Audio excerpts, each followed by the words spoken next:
Hi, Nathicharami అనే పదం ఎప్పుడైనా విన్నారా? మనమందరం విన్న మాటే అండి. ఇది పెళ్ళి తంతులో ఇది ఒక ముఖ్యమైన ఘట్టం.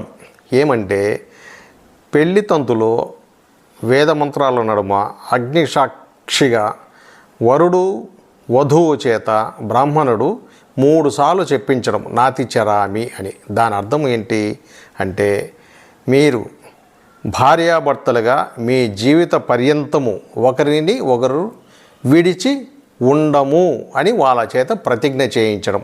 ఇదే నాతిచరామి. ఇది సనాతన ధర్మంలోనిది. కానీ మనము కట్టుబడి ఉంటున్నామా? దాన్ని సార్థకత ఎంతవరకు? నేటి సమాజంలో నేటి పరిస్థితుల్లో భార్య ఒక చోట, భర్త ఒక చోట గడిపేస్తున్నారు. కాకపోతే పరిస్థితుల ప్రభావం కూడా ఉంది.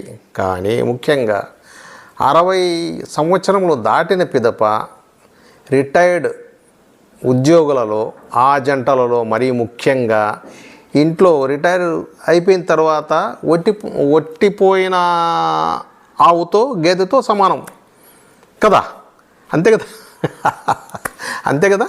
కాబట్టి ఇంట్లో ఉన్నప్పుడు ఏమి ఇంత వయసు వచ్చింది ఏంటి అనే ఘాటు వ్యాఖ్యలు విని అటు భర్త కానీ ఇటు భార్య కానీ హృదయము పగిలిపోయి, మనసు విరిగిపోయి, అంతరాలు పెరిగిపోయి, ప్రేమానురాగాలు అడుగంటిపోయి అయినా బతికేస్తున్నాం.